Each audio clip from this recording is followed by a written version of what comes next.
Drew tubers and fams, it's Drew. Welcome back to my variety channel, California Pickin', where I show you all kinds of variety of content so no one gets bored. So today we're going to be talking about this fascinating subject of ancient aliens, UFOs, etc. You know I'm really into that sort of thing. It's just the whole mystery about it just intrigues me. And we're going to be talking about the representation of aliens and UFOs in ancient art and also Renaissance art.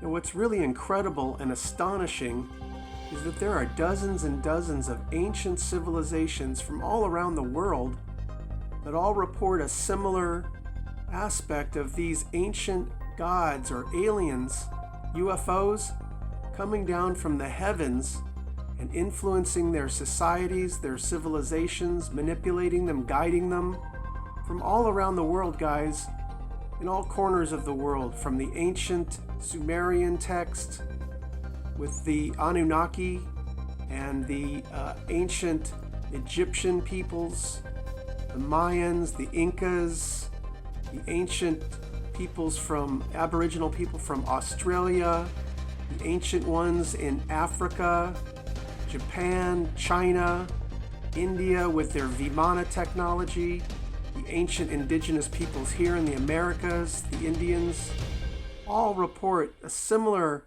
aspect of these ancient aliens, and they depicted them in art, on cave paintings, in carvings, stone carvings, wood masks, and later on in the Renaissance era, they painted them on canvas.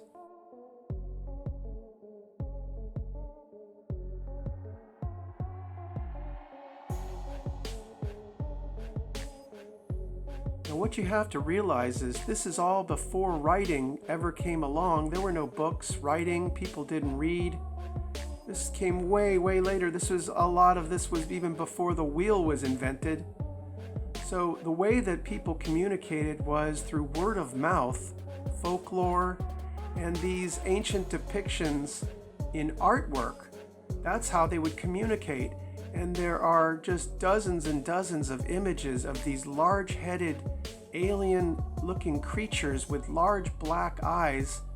And some of them are just absolutely astounding. You can't even imagine that somebody is actually misrepresenting what they were seeing. Because that's what people did back then, guys. If they saw something, a bison, a bird, a fish, they would draw it on the walls of caves. And so they were absolutely not into fantasy. And so you have to understand that whatever they were drawing and representing, they were actually seeing in real life.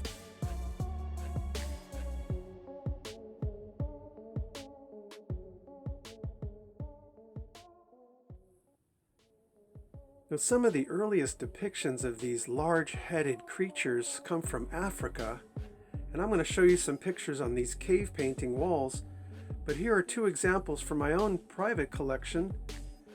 These are what's known as Akua'ba figures. They're from a region of Africa known as Mali, and they're from the Ashanti people.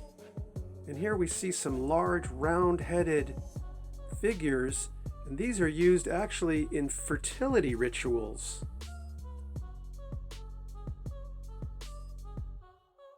Now there are many accounts of aliens interbreeding with humans, human-alien hybrids, and a lot of different talk about artificial insemination, etc., that type of thing.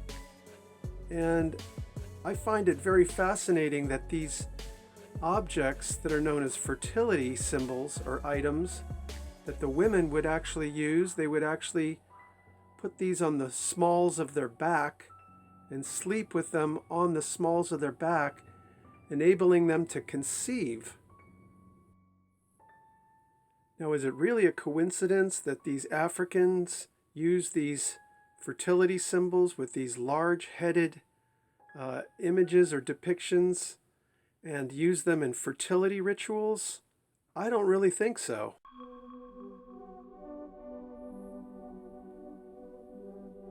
Now, these representations of UFOs and flying craft, etc., aliens, were not exclusive to the ancient peoples.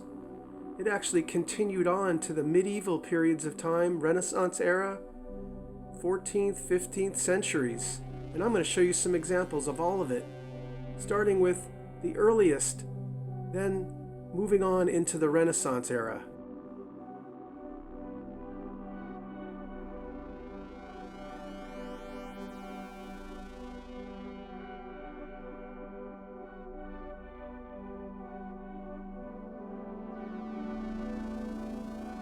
And check these images out, these cave paintings.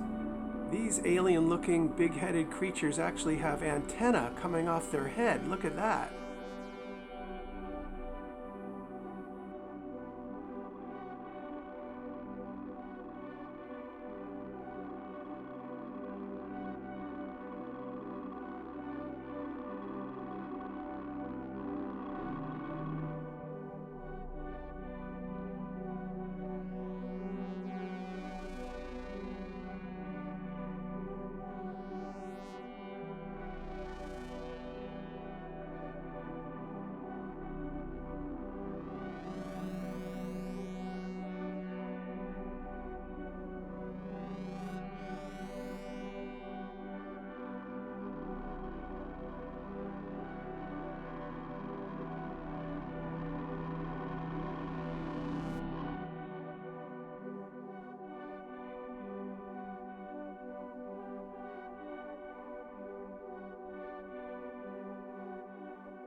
And here's an incredible stone carving from Egypt, found in one of the ancient sites in Egypt. And here we have representations of a helicopter. Check that out. That looks like a Black Hawk helicopter with its rotor blades above and that tail fin on the back. And then this, some kind of ancient craft looking like a flying saucer. And above it, a cigar-shaped UFO. Amazing. Is that a coincidence?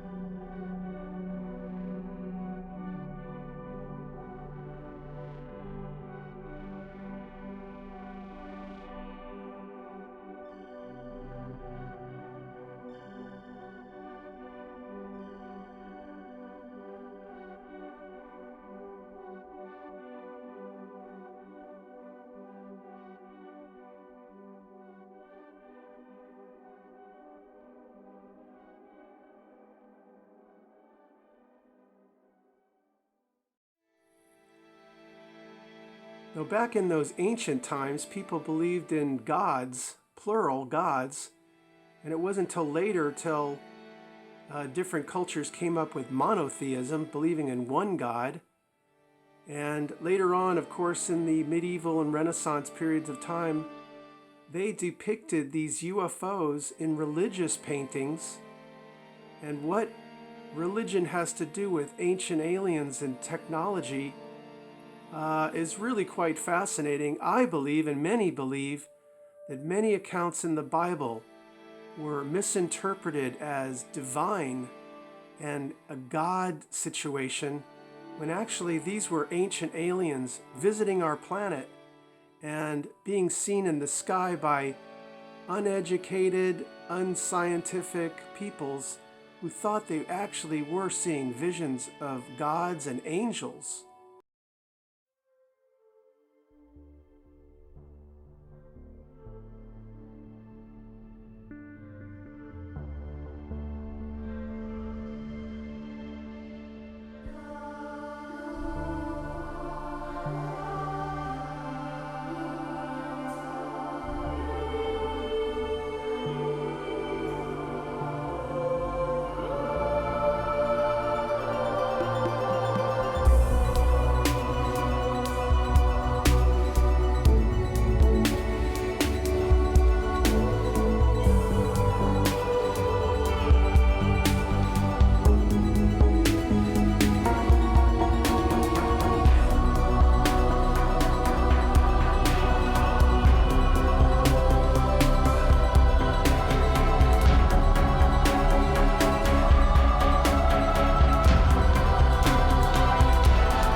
Now, I'm no religious scholar by any means, but I've looked into the Bible and there are many different examples that appear to be extraterrestrial contact written about in the Bible, many different ones in the Old Testament, from Moses with the burning bush to Elijah being caught up onto a beam, never to be seen again, to Jonah being swallowed by a whale, that he said the insides had the ribs, metallic ribs, and he was spit out, to definitely Ezekiel with the wheel inside the wheel. Guys, go read Ezekiel. That is a fascinating account of an actual extraterrestrial UFO event.